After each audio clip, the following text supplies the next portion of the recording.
کیا اسرائیل کا خاتمہ قریب ہے؟ اسرائیل کی وجہ سے حماس، حزب اللہ اور یمنی حوثی باغی وجود میں کیوں آئے؟ اسرائیل نے فلسطین کا ہی انتخاب کیوں کیا تھا؟ اسرائیل کے خاتمے کے حوالے سے حزب اللہ نے کیا بیان جاری کیا ہے؟ اسرائیل کو اپنے دفاع کے حوالے سے کیا خطرات لاحق ہیں؟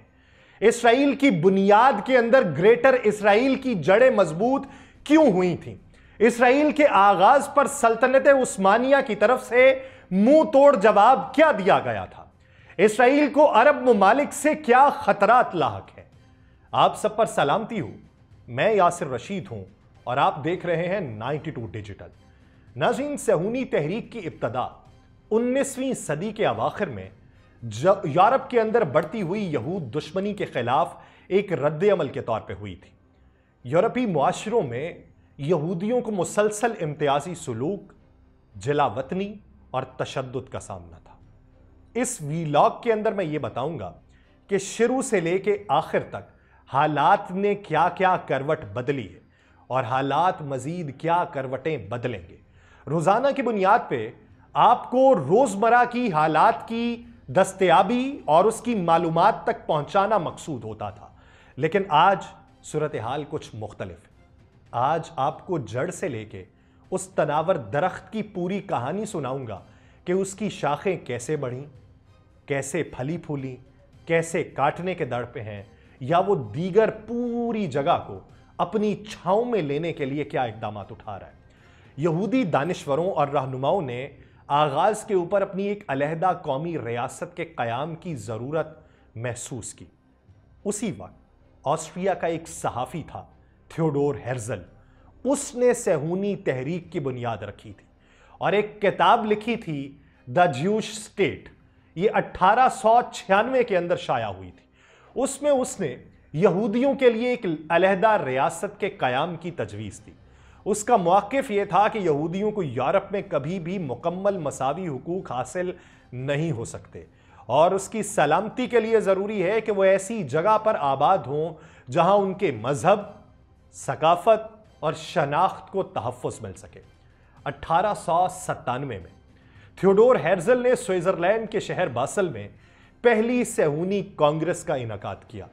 اس کانگریس نے صہیونی تحریک کے لیے ایک سیاسی پلیٹ فارم فراہم کیا اور اس کا مقصد فلسطین میں یہودی عوام کے لیے ایک قومی وطن کا قیام قرار دیا گیا۔ سوال یہ بنتا ہے کہ فلسطین کا انتخاب کیوں کیا گیا؟ فلسطین کا انتخاب بائبل کی تشریحات، تاریخی دعووں اور یہودی عوام کے لیے ایک روحانی مرکز ہونے کی وجہ سے کیا گیا، لیکن فلسطین اس وقت سلطنت عثمانیہ کے تسلط میں تھا اور وہاں پہلے سے موجود عرب آبادی نے اس تحریک کی شدید مخالفت کی۔ اسرائیل کے قیام کے مطالبے پر سلطنت عثمانیہ کا رد عمل اس وقت کے سلطان عبدالحمید ثانی نے واضح اور سخت انداز میں دیا تھا۔ صہیونی تحریک کے بانی تھیوڈور ہیرزل نے فلسطین میں یہودی ریاست کے قیام کے لیے عثمانی حکومت سے زمین خریدنے کی درخواست کی تھی۔ تھیوڈور ہیرزل نے یہ پیشکش کی کہ اگر عثمانی سلطنت فلسطین میں یہودیوں کو آباد کاری کی اجازت دے دے تو یہودی عالمی طور پر سلطنت کے قرضے اتارنے میں مدد فراہم کریں گے۔ سلطان عبدالحمید ثانی نے اس کا جواب کیا دیا تھا؟ سلطان عبدالحمید ثانی نے اس پیشکش کو مسترد کرتے ہوئے کہا کہ میں اپنی سلطنت کے جسم سے گوشت کا ٹکڑا کاٹ کر نہیں دے سکتا۔ فلسطین میرا نہیں بلکہ اسلامی امت کا حصہ ہے اور اسے بیچنا گناہ ہوگا۔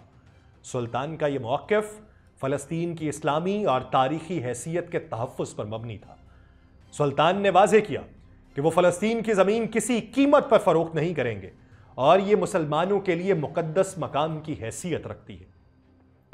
عثمانی حکمت عملی اس تناظر میں یہ تھی کہ عثمانی حکومت نے فلسطین میں یہودیوں کی بڑھتی ہوئی آباد کاری پر روک لگانے کے لیے اقدامات کیے۔ ان کے اندر شامل کیا تھا؟ غیر ملکی یہودیوں کو فلسطین میں زمین خریدنے کی اجازت نہ دینا، یہودی تارکین وطن کو فلسطین میں مستقل قیام سے روکنا، فلسطین میں زمین کی فروخت کے قوانین کو سخت بنانا۔ تو اس سارے عمل میں تھیوڈور ہیرزل کو ناکامی ہوئی۔ تھیوڈور ہیرزل نے سلطنت عثمانیہ کے دربار تک رسائی کے لیے مختلف سفارتی ذرائع استعمال کیے، لیکن سلطان عبدالحمید ثانی کے سخت موقف کی وجہ سے اس کی کوششیں ناکام رہیں۔ تھیوڈور ہیرزل نے بعد میں برطانوی حمایت حاصل کرنے پر توجہ مرکوز کی، جو بعد میں 1917 کے بیلفور ڈیکلیریشن کا سبب بنی۔ جب عثمانی سلطنت کا خاتمہ ہوا، سلطنت عثمانیہ کے زوال اور پہلی جنگ عظیم کے بعد برطانیہ نے فلسطین پر قبضہ کر لیا۔ بیلفور ڈیکلیریشن کی بنیاد پر یہودیوں کی فلسطین میں آباد کاری تیز ہو گئی، اور یہ عمل بالآخر 1948 میں اسرائیل کے قیام کی راہ ہموار کرنے کا سبب بنا۔ گریٹر اسرائیل کا تصور ایک صہیونی نظریے سے جڑا ہوا ہے جو اسرائیل کے سرحدوں کی توسیع کی بات کرتا ہے۔ یہ خواب مذہبی تاریخ اور سیاسی عوامل سے متاثر ہو کر تشکیل پایا ہے۔ گریٹر اسرائیل کا خواب تورات کے اس وعدے کے اوپر مبنی ہے جس میں ارض مقدس کو اسرائیلی قوم کے لیے مخصوص کیا گیا، اور بائبل میں بیان کردہ سرحدیں نیل سے فرات تک پھیلتی ہیں، جو موجودہ مصر، اردن، شام، لبنان اور عراق کے کچھ حصوں تک جاتی ہیں۔ صہیونی تحریک کے بانیوں نے گریٹر اسرائیل کو ایک عملی ہدف کے طور پر نہیں بلکہ ایک علامتی تصور کے طور پر دیکھا، جس کا مقصد یہودی قوم کے لیے ایک مضبوط ریاست کو قائم کرنا تھا۔ لیکن وقت کے ساتھ ساتھ یہ نظریہ سخت گیر عناصر کے لیے ایک سیاسی مقصد بن گیا۔ تھیوڈور ہیرزل نے اپنی کتاب دی یہودی اسٹیٹ میں ایک یہودی ریاست کا تصور پیش کیا تھا، لیکن گریٹر اسرائیل کے تفصیلی خاکے کی بجائے ایک محفوظ وطن کے اوپر زور دیا گیا۔ لیکن 1948 میں اسرائیل کے قیام کے بعد مختلف صہیونی گروہوں نے گریٹر اسرائیل کے نظریے کو اپنایا، جس میں فلسطین، گولان کی پہاڑیاں، مغربی کنارے اور غزہ کی پٹی شامل تھی۔ 1948 اور 1949 اسرائیل نے فلسطین کے بڑے حصے پر قبضہ کیا، جو اس کے قیام کے بعد پہلا قدم سمجھا جاتا تھا۔ 1967 کی 6 روزہ جنگ، اس جنگ کے دوران اسرائیل نے مغربی کنارے، مشرقی یروشلم، غزہ کی پٹی اور گولان کی پہاڑیوں پر قبضہ کر لیا۔ یہ توسیع گریٹر اسرائیل کے خواب کو حقیقت کے قریب لے گئی۔ گریٹر اسرائیل کا سیاسی استعمال جو تھا، اس کو لے کے لیکود پارٹی نے گریٹر اسرائیل کے خواب کو اپنی سیاست کا حصہ بنایا، جو دائیں بازو کی جماعت گردانی جاتی ہے۔ اس کے لیے یہ تصور صرف زمین کا حصول نہیں تھا بلکہ یہودی شناخت کو مضبوط کرنے کا بھی تھا۔ فوجی اور اسٹریٹجک فوائد کے طور پہ گریٹر اسرائیل کے تحت سرحدوں کی توسیع کا مقصد اسٹریٹجک برتری کو حاصل کرنا اور دشمنوں کے حملوں سے تحفظ یقینی بنانا تھا۔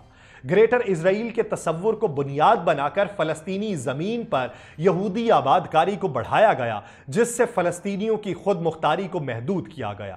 نیل سے فرات تک سرحدوں کی بات صرف مذہبی عقائد پر مبنی نہیں بلکہ مشرق وسطیٰ کے قدرتی وسائل، خاص طور پر پانی پر کنٹرول کی خواہش کا بھی حصہ تھا۔ گریٹر اسرائیل کا نظریہ عالمی سطح پر سخت تنقید کا شکار رہا ہے۔ اسے خطے میں عدم استحکام کا باعث سمجھا جاتا ہے اور فلسطینیوں کے حقوق کی خلاف ورزی کے طور پر دیکھا جاتا ہے۔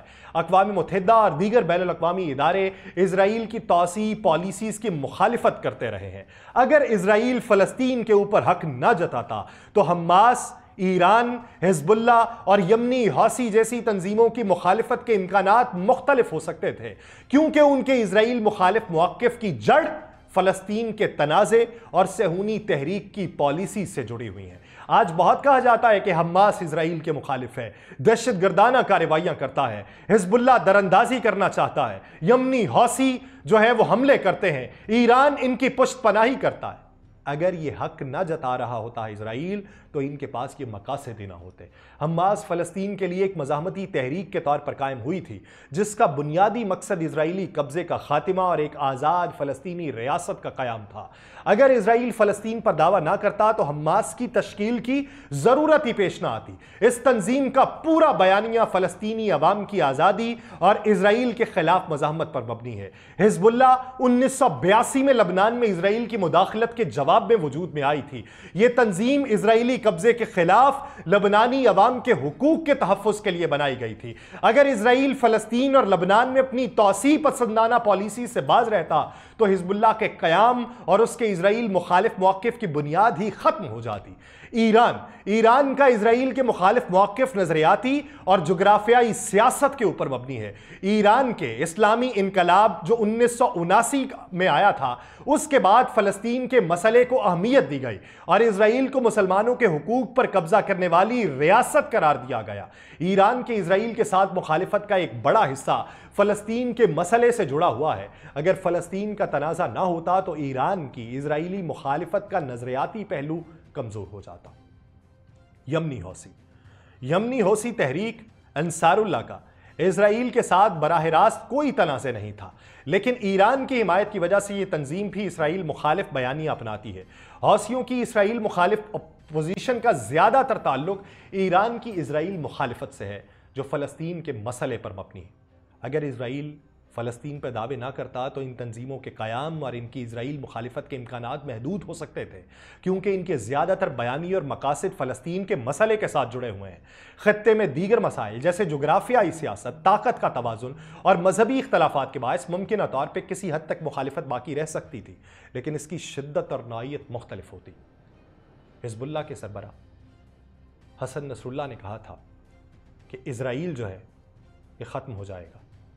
اسرائیل کو مکڑی کے جالے سے تشبیہ دی جاتی ہے کہ مکڑی کا جالا جب وقت کے ساتھ ساتھ خود ہی ٹوٹ جاتا ہے اور اگر اس پہ دباؤ بڑھانا چاہو تو اس کی حیثیت ہی ختم ہو جاتی ہے، اسی طریقے سے اسرائیل ختم ہوگا۔ ابھی تک کے حقائق کو دیکھتے ہوئے یہ شہادتیں یا یہ بیانات صداقت پہ مبنی تو نہیں ہیں، لیکن مستقبل قریب میں اگر یہ تحریکیں مزید زور پکڑتی گئیں تو اس کے نتائج اسی طرح سے ہوں گے جس طریقے سے مکڑی کا جالا ختم ہوتا ہے۔ مجھے دیجیے اجازت، اللہ نگہبان۔